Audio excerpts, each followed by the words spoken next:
Hello, I am Ryan. Hello, I am Amy. Welcome to Listen to English Podcast.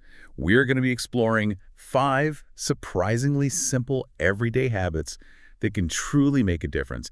And it's all based on some fascinating insights from the book, Listen to English, Fluency Through Daily Habits. That's right, Ryan. And what I find so compelling about these habits is that they are not about overwhelming yourself with hours of study or memorizing endless lists of vocabulary.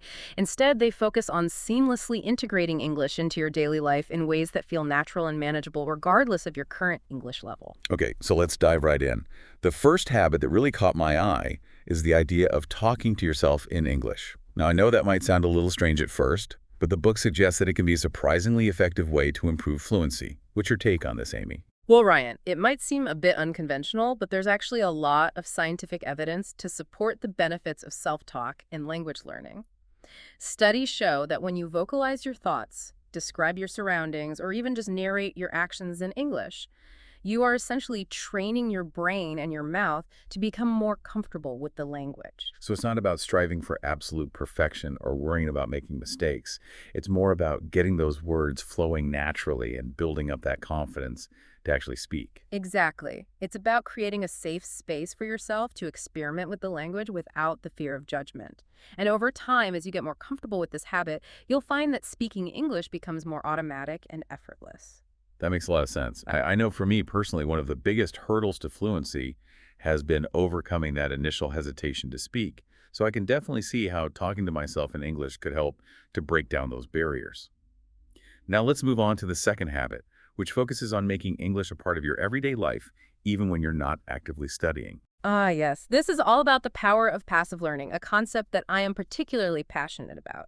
It's based on the idea that our brains are constantly absorbing information from our environment, even when we are not consciously paying attention. So how can we leverage this passive learning to improve our English fluency? Well, think about all the activities you do on a daily basis that don't require your full attention. Things like commuting, doing chores, or even just relaxing. These are all prime opportunities to immerse yourself in the English language. So you're suggesting that instead of mindlessly scrolling through social media or listening to music in our native language, we could be using those moments to passively absorb English through podcasts, audiobooks, or even just English language TV shows. Precisely. And the beauty of this approach is that it doesn't feel like work or studying. It's simply about making small adjustments to your daily routine so that you are constantly exposed to the sounds, rhythms, and patterns of English. And over time, this consistent exposure, even without focused effort, can lead to significant improvements in listening comprehension, vocabulary, and even pronunciation. It's like our brains are soaking up the language in the background without us even realizing it. Exactly. It's like creating an immersive language environment for yourself where English becomes a natural part of your daily life. I love that concept. It takes the pressure off having to schedule dedicated study time and instead encourages us to find creative ways to incorporate English into our already existing routines. Absolutely. And the more you can make English a part of your everyday life, the faster you'll progress on your journey towards fluency. Now, speaking of progress, let's move on to the next 2 habits, which address the often daunting task of expanding our English vocabulary. It appears that instead of trying to memorize massive lists of words which can feel overwhelming and ineffective, the book suggests a much more manageable approach. Yes. The book advocates for focusing on quality over quantity when it comes to vocabulary acquisition. Instead of trying to learn dozens of new words every day, it encourages us to select just 3 new words each day, but to really focus on understanding them deeply and using them actively in our own speech and writing. 3 words. That seems almost too simple.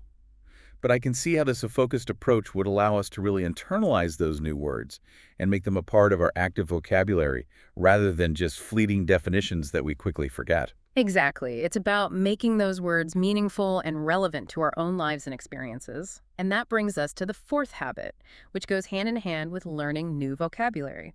It's the idea of actively using those new words in sentences, both spoken and written. So how can we ensure that we are not just memorizing definitions, but actually integrating these new words into our everyday communication? Well, the book offers several practical tips for this. One suggestion is to write down each new word along with its definition and then create a few sample sentences using the word in different contexts. So instead of just passively absorbing the definition, we are actively engaging with the word by crafting our own examples and experimenting with different ways to use it. Exactly. And another helpful tip is to try to incorporate these new words into your conversations with others, even if it feels a bit awkward at first. I imagine that could be a bit challenging at first, especially if you are self-conscious about making mistakes. Yeah. But I can see how it would force you to really think about how to use the word correctly and to build up your confidence in using it naturally. Absolutely. And the more you practice using these new words in real life situations, the more likely they are to stick in your memory and become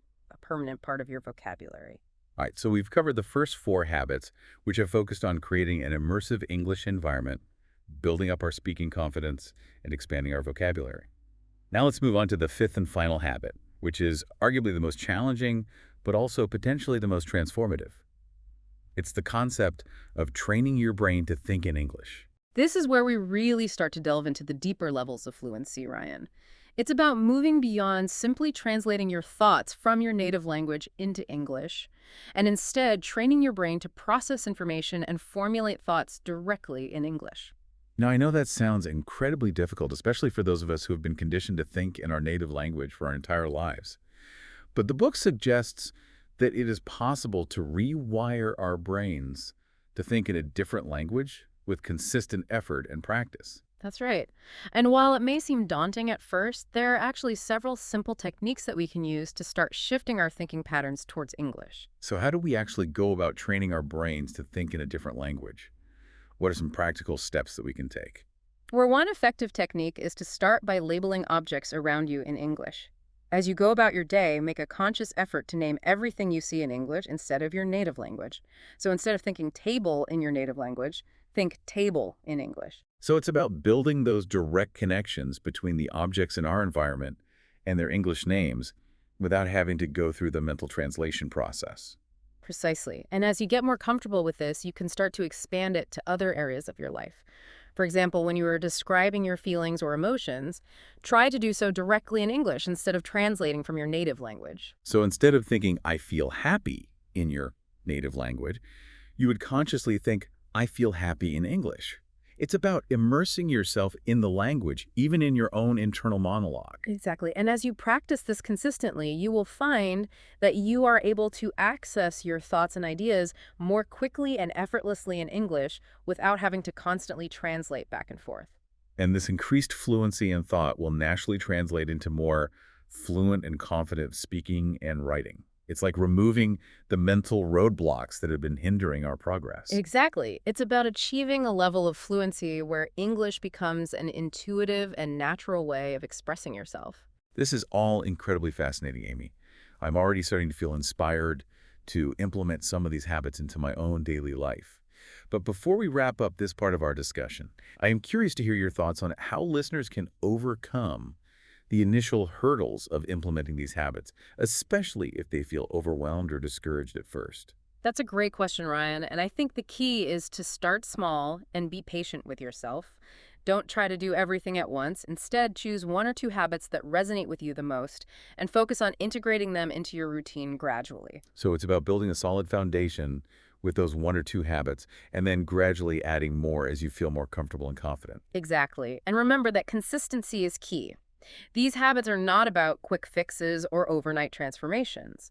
They are about making small but meaningful changes to your daily routine that will accumulate over time and lead to significant improvements in your English fluency. I think it's important to emphasize that language learning is a journey, not a destination. And while it's great to have goals and aspirations for fluency, it's equally important to enjoy the process and to celebrate the small victories along the way. I couldn't agree more, Ryan. And I think that by embracing these 5 simple yet powerful habits, listeners can transform their relationship with English and make significant strides towards achieving their fluency goals. If you are ready to delve a bit deeper into these 5 fluency boosting habits and explore some practical tips and strategies for making them work for you in your own language learning journey. Yes, absolutely, Amy. I am eager to get into the nitty-gritty details and uncover those actionable insights that our listeners can start implementing immediately. Well, let's revisit that first habit, talking to yourself in English. I know it might sound a bit silly or awkward at first, but trust me on this one, it's a game changer.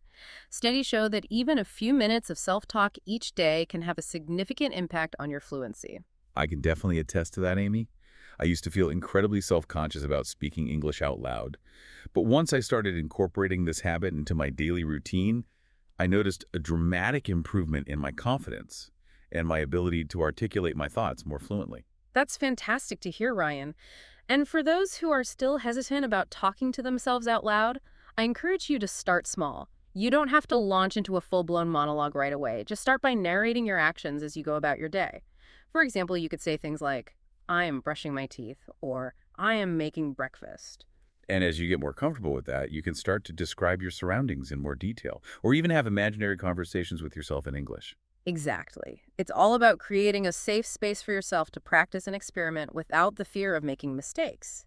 And I think it's important to emphasize that you don't have to be perfect when you are talking to yourself. The goal is not to speak flawlessly, but rather to get those words flowing and to train your brain to think and react in English more naturally. Absolutely. It's about building up that muscle memory and automaticity so that speaking English becomes more of a reflex than a conscious effort. Now let's move on to habit number 2, immersing yourself in the English language through passive learning. This is one of my personal favorites because it feels so effortless and enjoyable. Yes, passive learning is all about surrounding yourself with the English language as much as possible, even when you are not actively studying.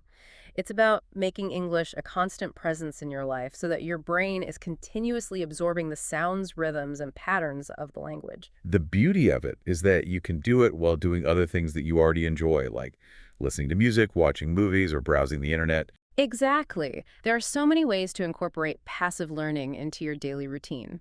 You can start by changing the language settings on your phone and computer to English, listen to English podcasts and audiobooks while you are commuting or exercising, or watch English language TV shows and movies with subtitles. And don't underestimate the power of social media.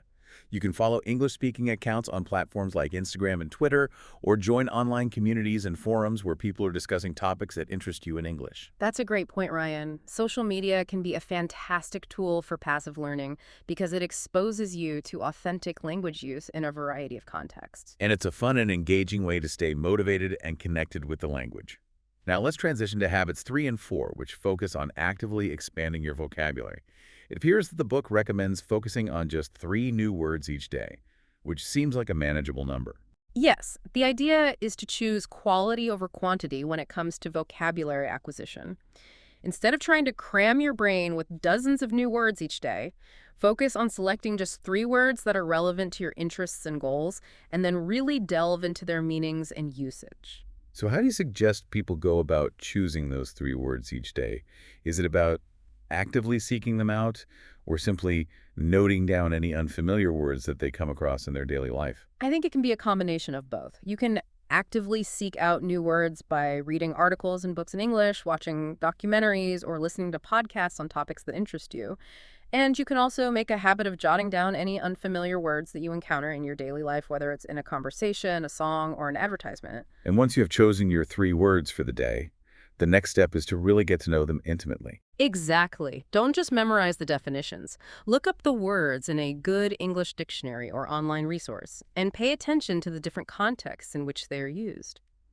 You can also try to create your own example sentences using the new words to solidify their meaning in your mind. And it's also helpful to connect the new words to words that you already know. This can help you to remember them better and to understand their nuances. Absolutely. For example, if you were learning the word enthusiastic, you could connect it to other words like excited, passionate, or eager. And you can also use flashcards or other vocabulary learning tools to quiz yourself regularly and reinforce the new words in your memory. Yes, repetition is key when it comes to vocabulary acquisition. The more you encounter and use the new words, the more likely they are to stick. A huge thank you to Amy for sharing her expertise and passion for language learning with us today. It was my pleasure, Ryan. And to all of you listening, thank you for joining us on this episode of The Deep Dive. Until next time, keep learning and keep striving for fluency. If you enjoyed this episode, please like and subscribe. It really helps our channel grow and reach more English learners like you. By subscribing, you'll never miss a new episode, and by liking the video, you're letting us know you want more helpful content. Thank you for your support. It means so much to us.